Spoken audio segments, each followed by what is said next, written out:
Danny Boyle has finally opened up about his one big regret after walking away from directing a James Bond film. The acclaimed filmmaker, known for hits like Trainspotting and Slumdog Millionaire, was once set to direct the 25th Bond movie, which eventually became No Time to Die. His departure in 2018 over creative differences shocked many fans, and for years he remained relatively quiet about the decision. Now, he's shared what still lingers on his mind. In a recent interview, Boyle revealed that the one regret he holds is how the breakup impacted his longtime writing partner, John Hodge. Hodge had written a script for Boyle's version of the Bond film, but when Boyle exited the project, Hodge's script was also discarded. That, Boyle says, is what he wishes had gone differently. Speaking candidly, Boyle explained, "What I regret, and it's a minor regret, is that we didn't go back to John Hodge and say, let's just make another film. We had a really great idea for Bond. I thought it was a great idea, and I think John did a wonderful job with it."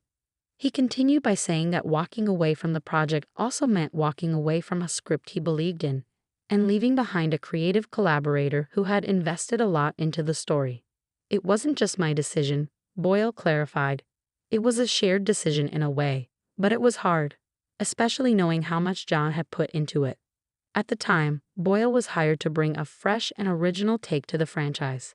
He and Hodge developed an idea that reportedly explored the political tensions between Russia and the West, a plotline that seemed timely and bold. However, the producers of the Bond series, Barbara Broccoli and Michael G. Wilson, did not agree with the direction. Tensions grew, and Boyle ultimately chose to leave rather than compromise the vision he and Hodge had crafted. The producers later brought in director Cary Joji Fukunaga to helm the movie, and the script was rewritten. No Time to Die, released in 2021, became Daniel Craig's final outing as 007, and was generally well received by both critics and fans. But Boyle's version remains a mystery, as details about the script have never been fully disclosed. Still, Boyle holds no bitterness toward the Bond producers or the final version of the film. In fact, he praises Daniel Craig's work and acknowledges the scale and challenges of making a Bond movie. "It's a huge operation," he said. "It's not just about making a good film, it's also about managing a global brand and legacy." But he also pointed out that his style as a director is more independent and unconventional. That might not have meshed well with the tight control the Bond franchise maintains over its tone, characters, and themes. "I'm better suited to more personal films," Boyle admitted. "You have to be able to make decisions quickly and creatively. And on something like Bond, that's not always possible." Despite the disappointment, Boyle says he learned from the experience.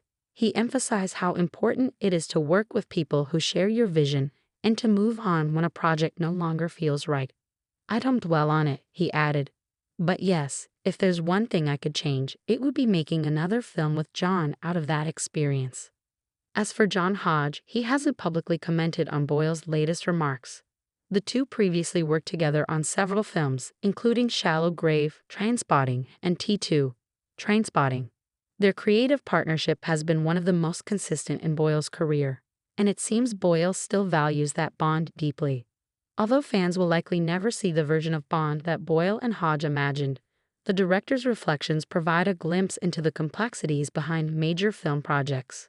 It's a reminder that even seasoned filmmakers face creative roadblocks and have to make tough choices. Danny Boyle remains busy with other projects and continues to earn praise for his work in film and television. His willingness to speak openly about setbacks like this one shows the human side of filmmaking, the part that includes regret, reflection, and growth.